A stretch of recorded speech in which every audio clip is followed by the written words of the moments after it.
перервах між випусками новин озвучують мультфільм. Кримськотатарською мовою голосами ведучих телеканалу АТР заговорять персонажі Ріо-2. Мультфільм транслюватимуть на дитячому телеканалі «Лялє». Мої колеги на власні очі побачили, як у невеличкій студії дубляжу народжується шедевр. Непосидючі талятині люфер на кілька хвилин лишають у спокої іграшки. По «Лялє» улюблений мультфільм «Ну постривай» кримськотатарською мовою. Старшим і СМІ та імене до вподоби повнометражні картини чекають другої частини «Ріо». Там голосом їхнього татка заговорив один із героїв – Тукан. Алі зізнається, мультфільми рідною мовою потрібні, щоб у кримськотатарського народу було майбутнє. Язик для любого народу – це все. Це культура, це обычаи, це традиції. Поэтому очень важно и необходимо переводить качественно и хорошо мультфильм. Почему? Потому что мы все знаем, дети смотрят мультики и все оттуда впитывают. Все починається з перекладу. Цим займаються редактори із Криму. Вже тут, у Києві, сценарій на кримськотатарський адаптують під характер кожного персонажа, підбирають і прослуховують акторів. На дубляж півторагодинної картини команда звукорежисерів і редакторів буває витрачає до 3 місяців. Редактор Ленмар Абдулаєв зізнається, робота над озвучкою мультфільму подібна до роботи ювеліра. Все має бути досконало. Записуємо десятками дублей і вибираємо, оставляємо. У мене уходить уже, ушло уже больше 7 дней только на то, что я выбираю дубли из всего того, что мы записали предыдущие 2 месяца. Очень большая работа, и если делать, я хочу, чтобы мы получили максимально идеальный результат. Спеціально для Ріо-2 на студії дубляжу телеканалу «Лялє» створили оригінальні колискові, реп і навіть оперну партію.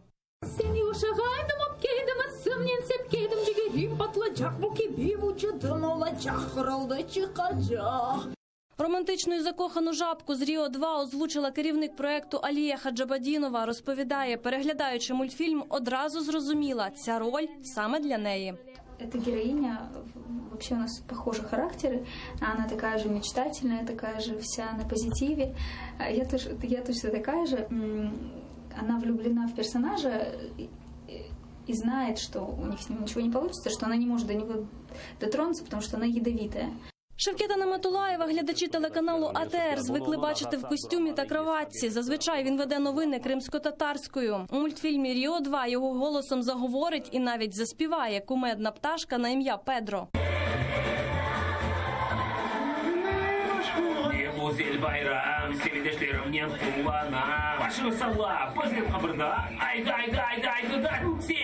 Для Шевкета це не новий досвід. Озвучував мультфільми ще до окупації Криму, але з Ріо-2 історія особлива, бо працювати над роллю надихали 2 його дітей.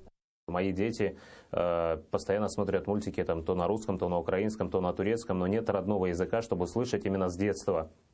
Поэтому я тоже принял вызов, понимаю, что дети у меня начинают уже смотреть мультики уже с увлечением, потому что им нравятся. И если уже услышат голос своего отца, им, конечно же, вдвойне будет приятно смотреть и уже пересматривать по несколько раз и чувствовать, что именно это отец озвучил. Пташеня Ніко, найкращого друга Педро, озвучив Ескендер Меметов, також ведучий новин на АТРі. Розповідаючи про свого персонажа, не стримує усмішки. Кумедний, життєрадісний, такий позитивний чувачок. Я не знаю, як інакше сказати. Позитивний чувачок. Він радіє, в нього є творча ідея, вони з своїм другом там щось собі придумали, карнавал якийсь. І от вони там все роблять для того, щоб цей карнавал все ж таки влаштувати, для того, щоб організувати його і зробити його як найкраще. Для Ріо-2 кримськотатарською заговорив ще один ведучий новин Олег Борисов. Baklava, şerbet isteyenler var mı? Şerbet, ayran, baklava.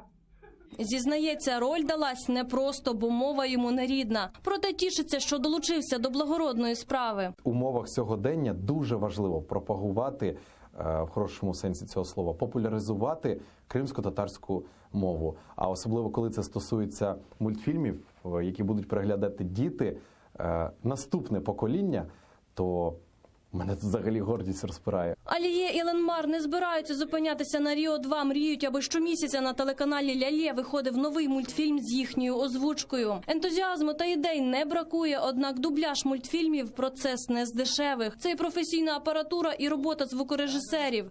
Тому без підтримки співвітчизників з Криму, кажуть, їм не обійтись. В дальнейшем планируем конечно, выйти на поток определенный, например, там мультфильм в месяц выдавать, да, чтобы для детей, чтобы детям было интересно, чтобы они уже ждали новинки на телеканале «Ля-Ле». Для этого нам, конечно, нужна помощь соотечественников. Тетяна Сулій, Олександр Павленко, Дмитро Шишкін, Асан Емінов, Заман, АТР.